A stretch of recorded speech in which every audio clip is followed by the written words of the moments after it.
Aujourd'hui, les gens se demandent comment et quand l'économie mondiale va se relever de sa récession actuelle.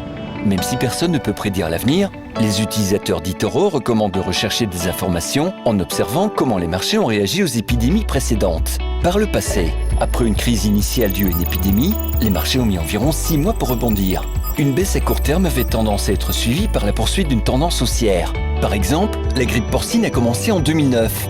6 mois plus tard, le S&P 500 a augmenté de 18% et, en un an, il était en hausse de 35%.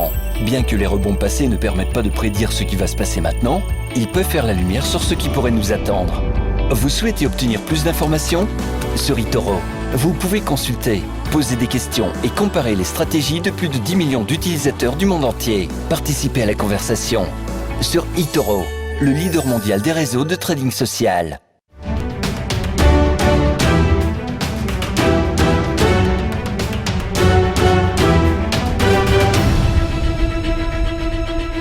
Informations qui ont marqué l'actualité avec le nouveau Premier ministre qui s'est exprimé dans les colonnes du journal du dimanche. Jean Castex a annoncé vouloir régler la situation des retraites, le dossier des retraites à court terme.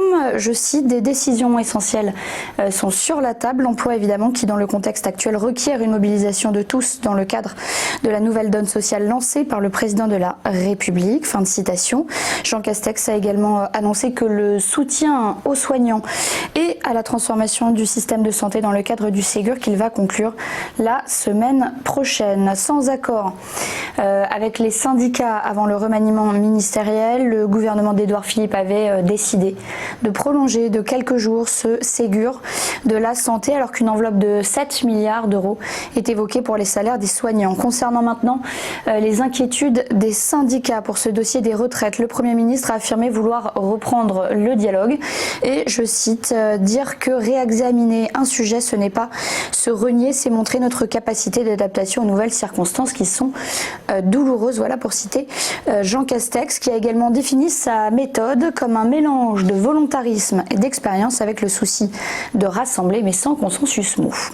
Toujours dans le journal du dimanche, cette tribune de François Asselin, le président de la CPME, la Confédération des petites et moyennes entreprises. Il appelle les maires de France à sauver les entreprises mises en danger par cette crise du coronavirus. Selon lui, si rien n'est fait, je cite, ce trou d'air dans la commande publique risque d'être catastrophique. Plusieurs dizaines de milliers d'emplois pourraient disparaître partout en France. Fin de citation. Alors comme solution, il évoque notamment des mesures de bon sens, selon lui, prises à titre exceptionnel qui permettraient, sans coût financier, de relancer les marchés publics locaux. François Asselin recommande donc en ce sens de permettre aux collectivités territoriales de faire voter immédiatement les budgets d'investissement 2020 avec ou sans quorum. Autre proposition, faire en sorte que les marchés soient attribués et notifiés avant la fin de ce mois. Le patron de la CPME suggère aussi de relever temporairement le seuil de publicité et de mise en concurrence à 100 000 € hors taxe.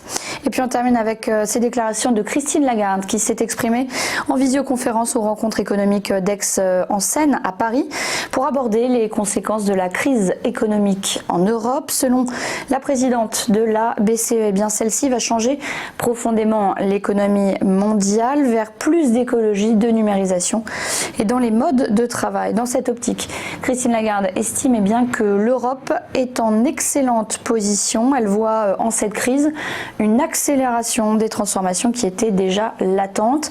Parmi les changements durables, elle a évoqué le télétravail qui va transformer évidemment le mode de vie de l'ensemble des salariés, au moins des pays développés, et l'accélération donc de la numérisation dans les services ou encore l'automatisation dans les industries, par exemple, toujours pour citer l'ancienne ministre, l'augmentation de la robotisation devrait être de l'ordre de 70 à 75%. Si l'Europe est en première ligne avec un euro décisif, pour ce qui concerne l'émission d'obligations vertes, les progrès ne sont pas suffisants selon la présidente de la BCE qui réclame la mise en place d'un cadre de politique économique qui permette de mobiliser les financements nécessaires.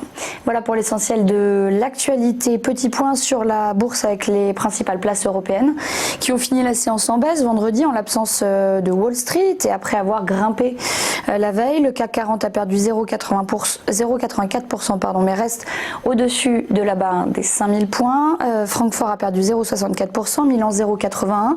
Madrid et Londres reculent encore plus fortement avec respectivement moins 1,27 et moins 1,33%. Au Japon, la bourse de Tokyo elle a fini largement dans le vert. Le Nikkei a gagné 1,83% et le Topix 1,6%. Voilà, restez bien avec nous. Le live Téléfinance continue dans un instant avec le chrono CAC, l'ouverture de la bourse de Paris. À tout de suite.